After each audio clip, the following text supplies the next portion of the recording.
Hello, welcome into J&N Travels Sports Edition. I'm here today with my co-host Brandon. How you doing today, Brandon? I'm great. How are you? Good, doing very good.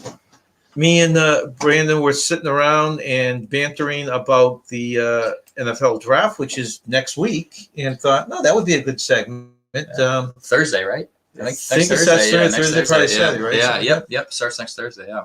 And thought that would be a great thing just to throw out there. It is such a Modge Podge or mixture this year. I mean, there's no, other than the first round pick, really. I think no one disagrees with who the first pick overall is going to be. Yeah. I think Trevor Lawrence is by far going to be that guy, and no one's debating that. But after that, you have a whole bunch of just who knows what's going to happen. Right.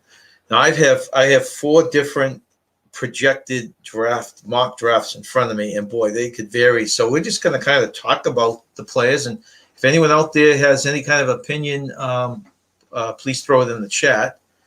Let's see. Travel with Eric B. My Tampa Bay Rays win the peanuts for a payroll. Yeah, right about that. That's just, and I loved when Tampa Bay was fully relevant. I loved. I mean, I guess they actually pretty much still are relevant, but I love when they're in the mix just because of that payroll. They do. I guess you'd say along with the Oakland Athletics, they do the most with the least amount. I mean, they keep coming up with pitching and a competitive team without really putting the big money out there. Yeah, no, great drafting and guys going through, their minor league teams and yeah, I think the good coaching as well too. Right, you just don't hear about Tampa Bay handing out these ridiculous contract like the Yankees and the Red Sox and the Dodgers and stuff like that. Yeah, no, absolutely. So, although I think when I say good coaching, I think with the whole Blake Snell debacle, right? You probably keeping him in, not keeping him in, yanking him. I think you potentially could argue that maybe it's not good coaching, but right. But we get in a little bit of a tangent. Yeah, that's right. Bill from MGM. Eric said went to World Series last year with nothing against the Dodgers monster payroll. Huge payroll, huge, absolutely huge. Okay. Oh, and Jeffrey says, I wonder what the Pats will do Thursday night. And that's one of the things we're going to talk about. Yeah, that's right. They're very relevant in this draft. But okay, so let's just kind of hang at the top of the draft, and we both agree Trevor Lawrence. I don't think anyone out there is going to disagree that he's. I agree with that. Actually, I'm just curious. What are your thoughts on Trevor Lawrence? I have a big opinion on him. I don't know if you have an opinion at all on Trevor Lawrence. I'll tell you, I said this a month ago with really nothing to back it up. But if I'm Jacksonville, I'd almost look to trade that for the amount they could get. Trade for a quality quarterback, or even take go down a notch and imagine the draft picks they could get to completely rebuild that team in 1 year. But I mean, you potentially could. You trade back maybe 2 spots to 3. You're still going to get a quality quarterback. Right. However, I think Trevor Lawrence is an absolute stud, and I don't know if I cannot draft him. If he's falling into my lap, I think I have to go with Trevor Lawrence. So you think he's a no miss, basically? I think he's the real deal for sure. And I don't think I'm really going on a limb. I think a lot of people think that, but I think everyone thinks that. When you have that arm strength, that size, he's a capable runner. He won the national championship as a true freshman for Clemson, and they had talent on that team, but he beat out a good senior who was coming back from a great year. I think he's a real deal. If you're going to stay at number 1, I agree. You got to go with him. Yeah. I'm just wondering if they traded down a little, if the package they could get, they could almost rebuild that whole team in 1 year. Yeah. No, you're right about that. But we'll see. He might have the best hair in the draft too. Actually, yeah. If that makes anything, right? Yeah, that's right. Something I might strive for. And it seems like all the projections I have Zach Wilson at number 2 to go into the Jets. Yeah. Yep. I think that's probably going to happen. Although who the heck really knows? How do you feel about Zach Wilson? I'm not completely sold on him by any means. I'm not sold on anyone below Lawrence, but he probably would take him there. See, I know this. We're probably going to talk about this name in a little bit here, but for some reason I can't wrap my head around how pretty much all year and during the college football year it was Trevor Lawrence and Justin Fields, and then all of a sudden then it's Justin Fields just kind of goes away, and you didn't really hear. Did you ever hear about Zach Wilson during the no, he college? got nowhere. Yeah. Nowhere.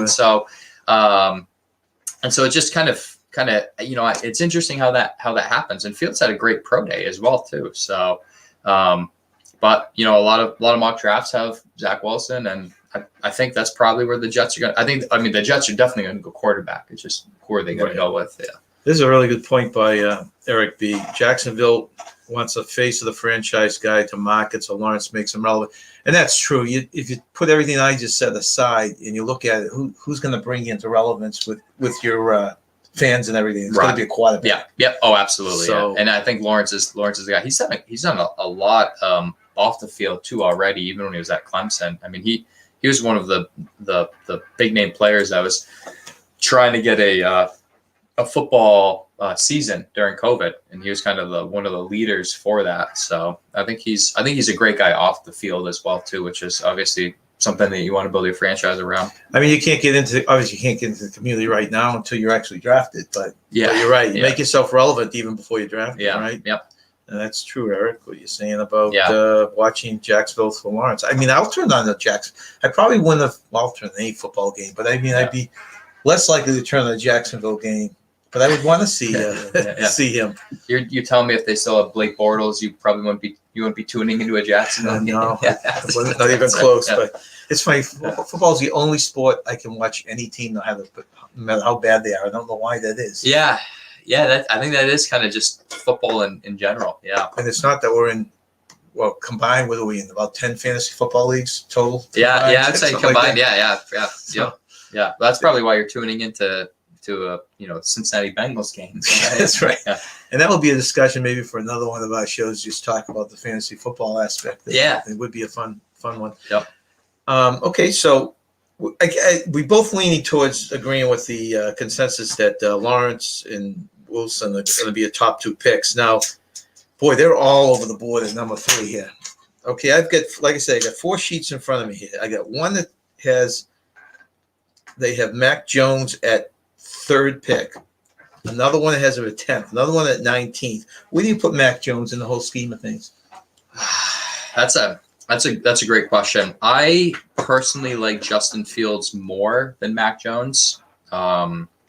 I think he's definitely more athletic. Mac Jones had a better college football year. I mean, he obviously Alabama. I mean, they have the Heisman for a wide receiver, and so as well as another great wide receiver is probably going to go in the late 1st, early 2nd round. So they have a ton of weapons, and he was completely accurate. But I think Justin Fields just kind of has more of that it factor. So I probably would say Mac Jones maybe would be the 4th, maybe 5th. Trey Lance is the other quarterback that's up there. I'm going to put Mac Jones the 5th best quarterback. And so obviously who knows where that puts him team wise, but the San Fran pick is interesting because they obviously traded up for it. And the only way you trade up and you give up as much as you did for that pick is your guy's going to be there.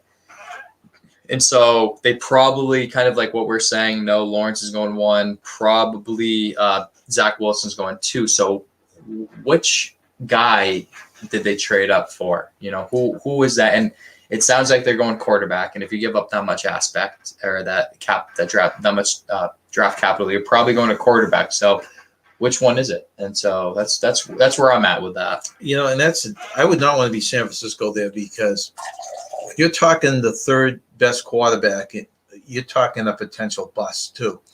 And I agree with you. I have Mac Jones 5th on my list. I have Justin Fields, and then I have Trey Lance? Yeah, Trey Lance, yep. Yeah, so I have the same order of quarterbacks as you do.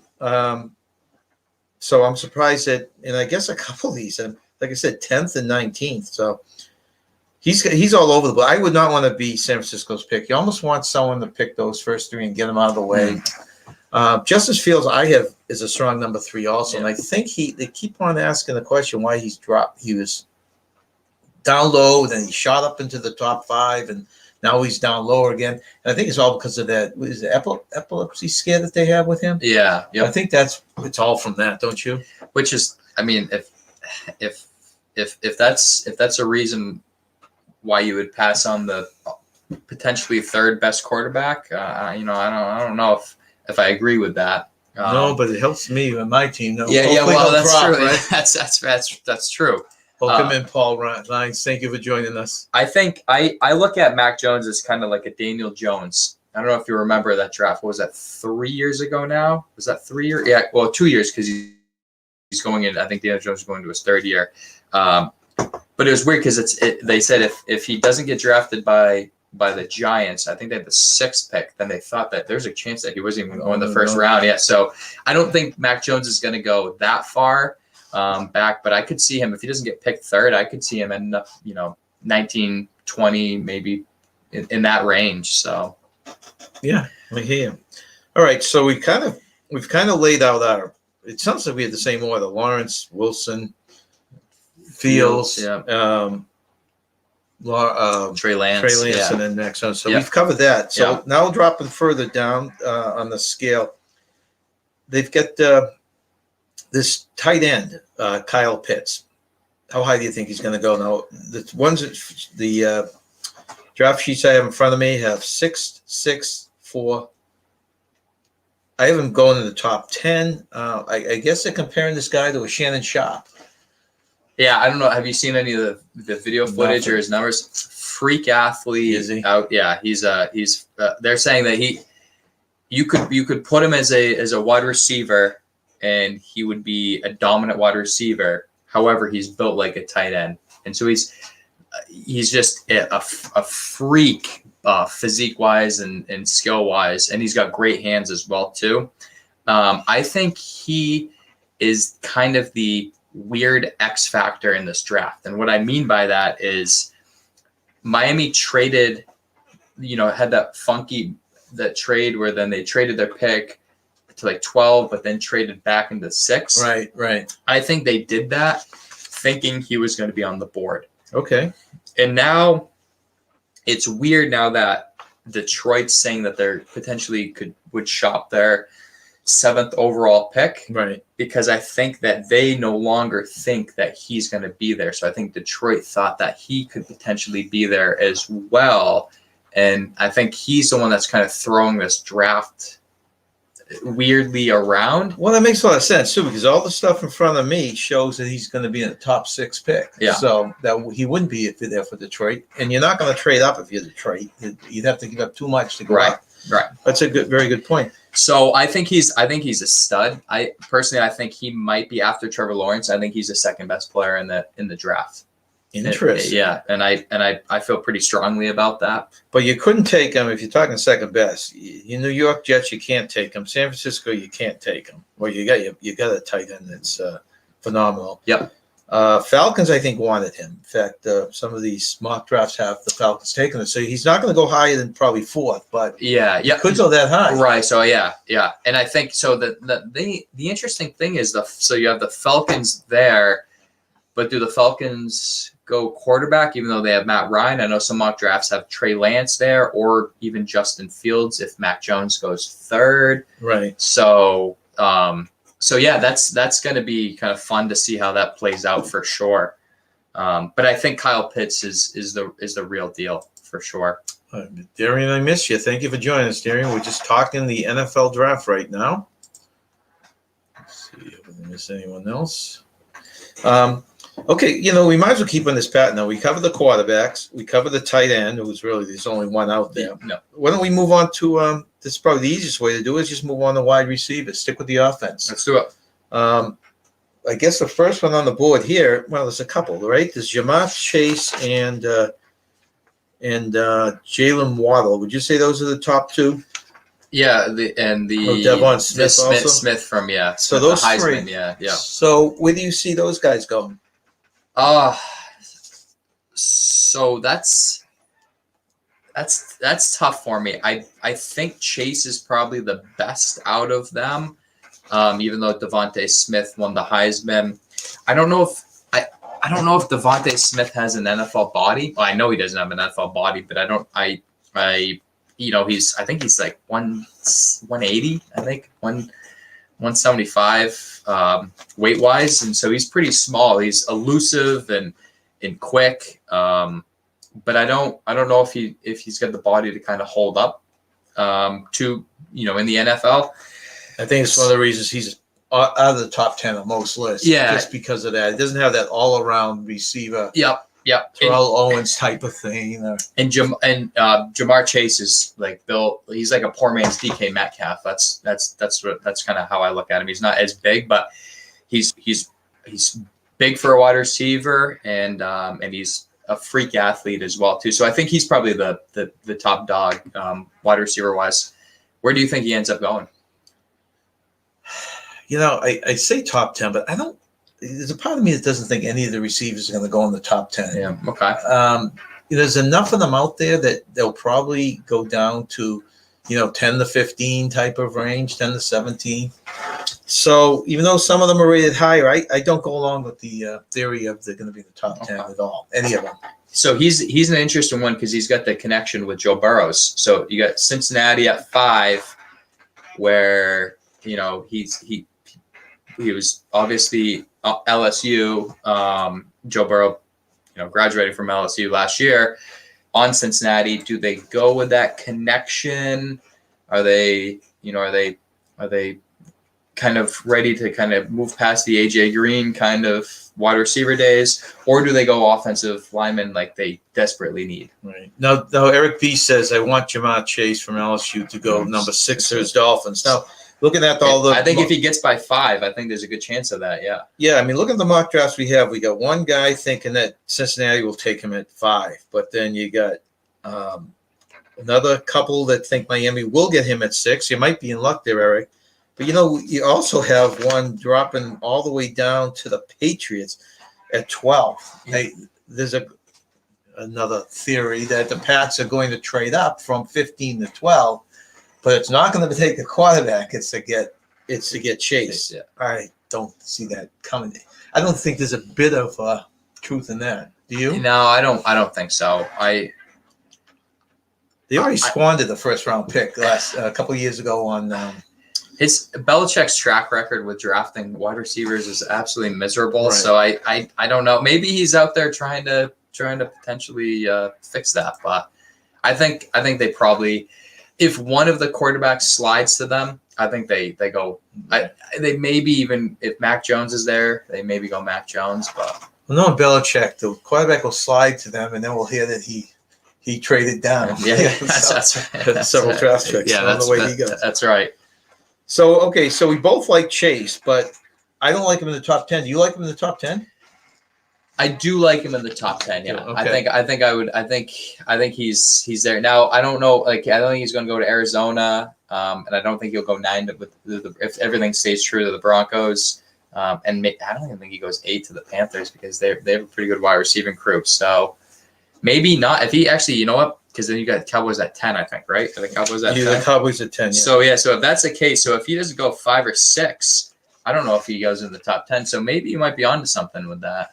We'll see. And then let's see. We covered Smith, who we both agree will be out of the top 10 just because he's not the all-around prototype wide receiver. Yeah. What about Waddle? Yeah. So he's interesting to me because I guess I don't know enough about him. He's like super physical and tough. But I'm not entirely sure with his skill set, I guess. So I don't know full enough about him. Yeah, I don't know a lot about him. I mean, he's another one. Like I said, I don't think any receiver is going to go in the top 10, so he would fall out of that too. But I put him somewhere between Smith and Chase. Okay, the Chase. Yeah. Chase. Yep. Somewhere in there. Okay, those are. See, I probably go Smith over him, just because I trust the eye test. I'll give Smith the eye test. I don't know enough with Waddle with the eye test. So Okay. Well, we're running out of time here, so let's jump from offense to let's call them specialty positions. You know, not your specialty positions, but your like Sewell from Oregon, the offensive tackle. Picked to go in the top 10 on every mock draft I've looked at. yeah. What do you think of him? Yeah, so I think looking at him, I mean, I think he's by far the top offensive tackle for sure. Great athleticism, moves really well. A good run a good run blocker as well as pass blocker. So I think he's by far the top offensive tackle. He's going to be the first one off the board for sure. Just where is he going to go? Essentially, I think if he doesn't go 5, I think he could slide back to like that 9-10 area. But yeah, a lot of people think he's looking at protecting Burrows and heading to Cincinnati. So yeah, that will be an interesting one right there. So I think that goes to like the chase aspect of it, where if they go chase, I think he slides obviously back to that. But then if they don't go chase and they go with him, obviously he's I think that's a great pick. Yeah, I mean, looking at even in Arizona, picking him up if he drops down there. But okay, so let's let's skim over defensive players, just say in the top part of the draft. The ones that pop on the board to me are, let's look at the cornerbacks first. There's a couple of big cornerbacks out there. Surtain from Alabama and Horn from South Carolina. Do you have any input on either of those? Or? So I don't really know too much about either one of them. I will say I normally like to trust a defensive player from Alabama. Normally you can't really go wrong with Alabama defenders. Right. I mean, you're pretty familiar with Dante Hightower, and he panned out pretty well for New England. I will say this though, Jace Horn, I believe, is a son of Joe Horn. I don't know. Do you remember Joe Horn? The wide receiver for the Saints for a while. I believe that is his kid, and he looks like a physical specimen, and he looks like he's legit, physical, quick and fast. So I would probably say he, just from kind of what I've heard, and I haven't really seen much, I would say that he probably would be my guy, my number one cornerback over Surtain. Okay, so you're big corner. I lean a little bit towards Surtain, but I think both are going to be right around, just edging out of the top 10, 10, 11, 10 to say 13th area. They're both top cornerbacks when they start looking at. I mean, these will be the first defensive play people that we've played. Yeah, I think the two cornerbacks are. Yeah, right. Yeah. Okay, and then just let's just finish out. So we said we're going to top the top 16 here. These are names I'm really not familiar with. You got you got an edge rusher from Miami, Jalen Phillips. Yeah, I think just a speedster. Right? I think he's a speedster off the end. I'm pretty sure. I'm not sure if he's quick. Yeah, he's definitely quick. Yeah. So he would probably be the top one of that position. Yeah. And then it looks like bouncing back. Just sticking with the top 16 here. You've got 3 offensive linemen. You get 3 offensive linemen: Slater, Tucker, and Darasaw, who are all supposed to be decent linemen. All of them are projected to go from the 12th to the 20th range. Do you have any input on any of those 3, or just? I don't, to be honest. I'll say this though. I don't know if is there really a ton of input to go with offensive linemen. It just always seems like size, a little bit of quickness, right? Who's a little more athletic? Who's who's better off off the ball? Although if you can develop a quality offensive line in the NFL, I think your team normally is going to do pretty well. Right. They, not that they look down on it, but I don't think they give the value. Maybe they do more nowadays, but boy, that having that guy in the middle to protect your quarterback, to open up the hole for the running back, yeah. I don't think they give as much value. Yeah. And I think offensive linemen, especially nowadays, are freak athletes too. You got guys that are 300 plus pounds that can get out and move. If you can get one that can Yeah, move. yeah. Eric says that Sir Stain's dad played for the Dolphins for years, former Pro Bowler. Okay. That's That's interesting. news to me. Yeah. Yeah. Okay. Before we head up, I don't know if you're about to close on up. I'm curious. What if you were to, have the ideal situation for your Patriots? What would it be?